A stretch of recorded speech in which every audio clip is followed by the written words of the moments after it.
compétition.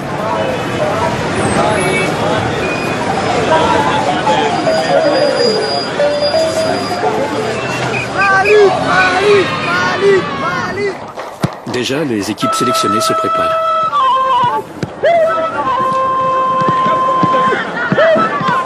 Ici, c'est le domaine de Djoliba. Tout ce qui joue contre le Mali s'entraîne ici.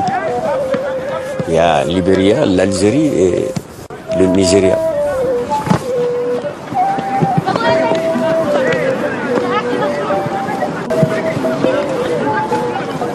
Je me présente, M. Ali Koïta Difay. Bon, j'ai travaillé à la BIM SA. Ça ne m'a pas empêché d'exercer le football. Parce que mon patron, il sait que j'aime les sports. Bon, à 16h, j'ai pris le bagage et je suis sur le terrain de football.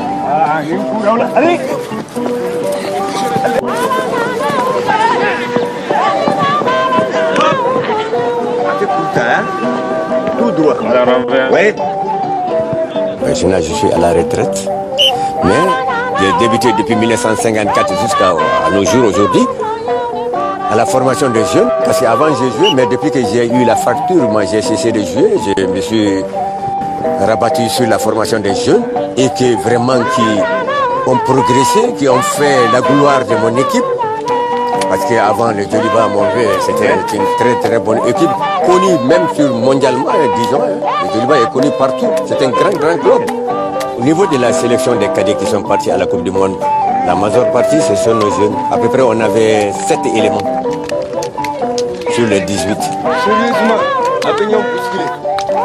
Bon, ici, nos principes, c'est une école de foot, mais bon, on fait l'inscription, c'est payant.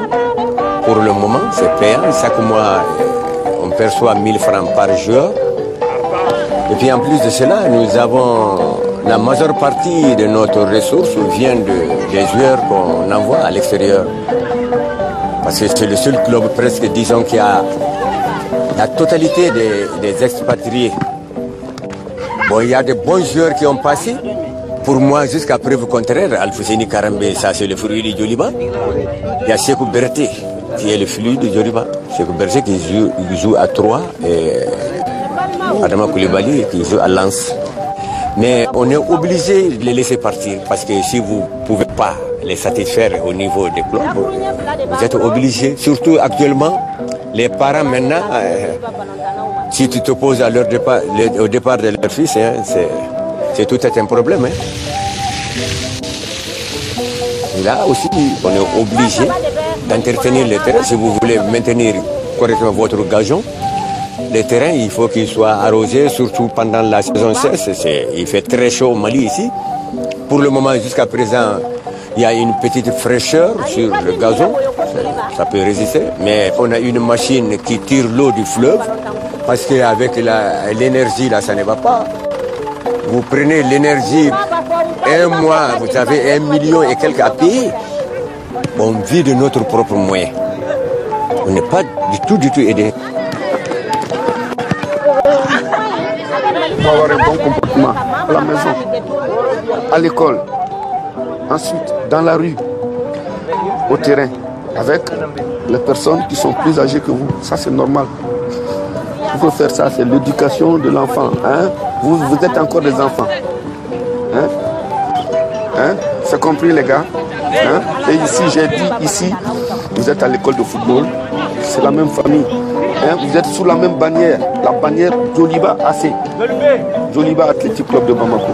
Le sport, c'est pas la guerre. Non. C'est fait pour lier l'amitié et la solidarité, non seulement entre les jeunes, et entre les peuples aussi. Donc vraiment, je demande au public d'être patient parce qu'il ne faut pas trop exiger sur le football. Sur le football, on peut gagner comme on peut perdre, mais il faut accepter. Quand on accepte la victoire, il faut obligatoirement qu'on accepte aussi la défaite. Mais on ne le souhaite pas. Pour moi, j'en suis confiant et j'ai confiance à mon équipe. C'est le grand jour. jeune équipe malienne rencontre celle plus expérimentée du Libéria pour le match d'ouverture, dans le tout nouveau stade du 26 mars, pouvant accueillir plus de 50 000 spectateurs.